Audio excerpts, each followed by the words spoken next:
Break से पहले जो इफ्तिखार साहब बात कर रहे थे, उन्होंने निशानदेही की है कि खुद अफगानिस्तान के अंदर किस किस्म के दो ग्रुपिंग है और उसका भी एक असर पड़ा है इन मुज़ाकरात के सिलसिले के हवाले से, क्योंकि हक्कानी नेटवर्क की जो साइड है उनकी तरफ से थोड़ा एक स्टेप बैक किया गया उनके अपने रीजंस की वजह से। लेकिन यहाँ पर हम एक और चीज़ भी देख रहे थे जो आप सबसे बात होती रही इन मुज़ाकराती अमल में, कि डिमांड्स भी तकरीबन नाकाबिले अमल ही नज़र आती थी जो TTP की तरफ से सामने रखी गई थी। हमने इतना सिक्योरिटी कॉम्प्रोमाइज़ कैसे कर लिया कि इतनी बड़ी तादाद में हथियार उठाए हुए लोग हमारे इन इलाकों में घूमने लगे? ये इसको आप कैसे देखते हैं? ये जो लोगों की बात की है, अगर मैं सबसे पहले उसी पे चला जाऊं तो तशवीश तो पैदा हुई है कि कुछ इलाकों में तालिबान वहां पर मौजूद है, लेकिन एक हमारी बदकिस्मती ये है कि क्लैरिटी नहीं होती चीज़ों की कि सवात में तालिबान कैसे वापस आ गए हैं। ये तो ठीक कहा इफ्तिखार ने कि ये अभी जो बात हो रही थी आपसे उनकी कि वापसी तो मुज़ाकरात का हिस्सा है, वापसी का जो नुक्ता है, लेकिन वापसी कैसे हो, क्योंकि TTP का ये ख्याल है कि चूँकि माजी में जब उनका कंट्रोल होता था तो काफ़ी सारे लोग उनके हाथों पर शहीद हुए हैं, मारे गए हैं, ट्राइबल एल्डर्स मारे गए हैं, सहाफ़ी काफ़ी सारे, वो कुछ के उन्होंने क्लेम किया था, कुछ का नहीं किया होगा, लेकिन उनको एक इंतकाम का वो एक है, क्योंकि हमारी सोसाइटी में हर जगह पे, लेकिन पश्तून सोसाइटी में एक इंतकाम का तो है कि जब आपको मौका मिलता है तो आप तो कोशिश तो करेंगे। तो उनका यह ख्याल है कि मुसल्ला जाते हैं वापस, तो वो अभी उनके साथ और मुसल्ला जब जाएंगे तो इसका मतलब है कि मैं वापस चला जाता हूँ ना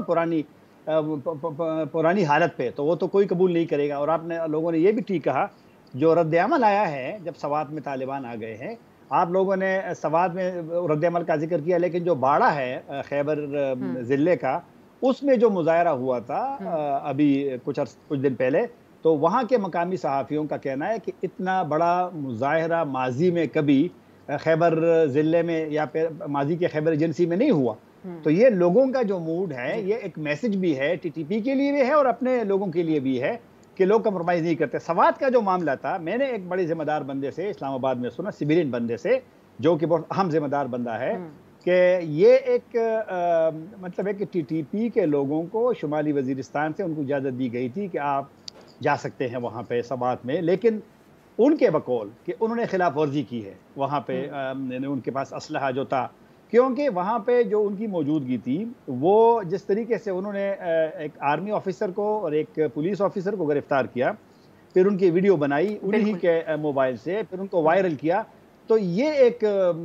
बड़ा मसला इससे पैदा हुआ है। तो लिहाजा कुछ चीज़ों की क्लैरिटी नहीं है, उनकी वो होनी चाहिए। एक बात अगर आप मुझे इजाज़त दें, ये जो इस्लामी इमारत का या अफगान हुकूमत का जो इसमें एक रोल किरदार है, ये जो सवाल है,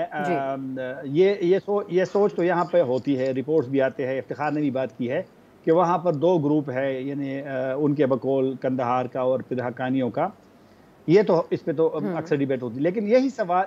ये सवाल जब मैंने सिराजुद्दीन हक्कानी से पूछा जुलाई में, जब मैं उनसे मिला काबुल में, तो उनका ये मौक़िफ़ था कि जब तालिबान की हुकूमत बनी तो वहाँ पर एक सोच थी तमाम इस्लामी इमारत की, अफगान लीडरशिप की, तालिबान लीडरशिप की, कि चूँकि जंग ख़त्म हुई है अफगानिस्तान में जंग ख़त्म हुई है, तो एक कोशिश होनी चाहिए कि पाकिस्तान में भी तशद्दुद का ख़ात्मा हो और जंग का ख़ात्मा हो। तो उनका ये जवाब था कि ये पूरे इस्लामी इमारत का उनका एक था, सिर्फ उनका पर्सनल नहीं था, बल्कि जो मैंने वहाँ कुछ और लोगों से सुना कि सिराजुद्दीन हक्कानी पे थोड़ी सी तनकीद भी अंदर के उसमें, इन तनकीद टाइप के लोग खुश नहीं थे कि आपने क्यों अपने सर पे दूसरों को मामला ले लिया है, दूसरों का, क्योंकि ये बड़ा हसास मामला है, सबकी जिम्मेदारी लेगी। लेकिन वहाँ पर अफगान से तालिबान के दरमियान एक सोच है हुकूमत की, न सिर्फ पाकिस्तान, बल्कि मैंने वहाँ पर अफगान ऑफिशियल से सुना कि चीन को भी उन्होंने मशवरा दिया था, उज़्बेकिस्तान को भी दिया था कि आप भी अपने जो मुसल्ला ग्रुप से उनके साथ मुज़ाकरात करें। चीन ने भी इनकार किया, उज़्बेकिस्तान ने भी कहा कि हम भी नहीं करेंगे, लेकिन पाकिस्तान फिर, क्योंकि पाकिस्तान की सूरत हाल न उज़्बेकिस्तान की तरह है, यहाँ तो ज़ाहिर बात है पार्लियामेंट है, एक निज़ाम है, तनकीद होती है, हम अभी डिबेट कर रहे हैं, ऐसा मेरा नहीं ख्याल कि चीन में या उज़्बेकिस्तान में कोई करेगा इस तरह TV पे डिबेट, तो उस लिहाज से तो लिहाजा एक पेचीदा मसला है, और वैसे भी ये जिम्मेदारी अफगान हुकूमत की या सिराजुद्दीन हक्कानी की नहीं बनती, ये जिम्मेदारी हमारी अपनी है, क्योंकि मसला TTP का तो हमारा अपना है ना, उनका तो नहीं है। तो लिहाजा हम ही ने उनका वो निकालना है, उनसे तवक्को करना कि वो दबाव डालेंगे। मैंने तो पहले कई मरतबा के प्रोग्राम में कहा है। बिल्कुल ताहिर साहब, जो बात आप कहते हैं, क्योंकि आप